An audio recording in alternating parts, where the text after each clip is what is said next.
I'm going to give you 5 fitness myths and debunk them, and thereby giving you the correct way to think about these ideas, which can help you in your fitness journey. Myth number 1, the post-workout anabolic window. There is no strict window of opportunity post-workout whereby you have to intake nutrients, otherwise your training session is wasted. The idea of taking in protein before a workout or after a workout is not bro science per se, whereby you have to rush to the locker rooms and down a protein shake, for example, otherwise the hard work you've put into that session is lost. That's completely incorrect. And the key point to take away is that nutrient timing is more nuanced than a strict anabolic window. In conclusion, current evidence does not appear to support the claim that immediate consumption of protein pre and or post-workout significantly enhances strength or hypertrophic related adaptations to resistance exercise. There is a study by Schoenfeld and Aragon which looked at longitudinal data, and that's very important in research as muscles are sensitized to protein intake for at least 24 hours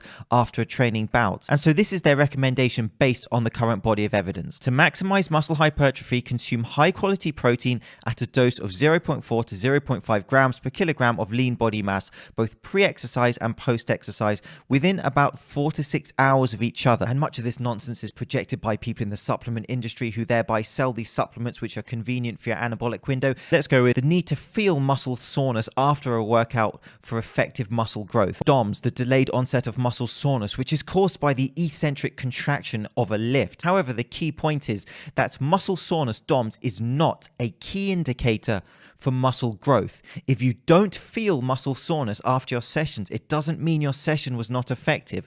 As long as you have those key processes and base layer principles for muscle growth, being, for example, progressive overload, being your protein intake, being your consistency of training over time, then that's what's going to contribute to your muscle growth. Do not worry if you don't feel muscle soreness as long as you are training with those scientific principles. However, essentially, you don't need a casein protein powder to keep your muscles fed throughout your sleeping time. Intaking adequate protein throughout the day, again, is enough to feed your muscles for muscle growth. But creatine is a highly valid supplement, and it's actually one of those very rare supplements that you actually may struggle to get the adequate adult dose through whole food sources. And also within this performance category, something like caffeine, which absolutely can be an ergogenic aid, an aid to achieving certain results. HIIT training is a great tool you can use. Absolutely, you can do it. It burns a relatively large amount of calories in a short amount of time. However, the myth is that people will tell you that after your HIIT session, you're burning a ridiculous amount of calories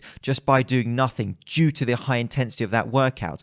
Now, it is true that you do burn extra calories after a HIIT workout. However, the actual amount is far less than you may think. Now, you may have heard many figures. You're going to burn an extra 200, 500, even 1,000 calories up to 24 hours after, or whatever. The actual truth is that you burn somewhere in the range of 7 to 14% of the amount of calories burnt within your HIIT session post-workout as an additional benefit. We have studies such as Laforgia 2006, where EPOC is determined by how hard you are working, your intensity in your session, not duration, not how long the HIIT session is, but by how hard it is. I'm James Linker, this is Shred Sports Science. Thanks so much for watching. I'll see you soon.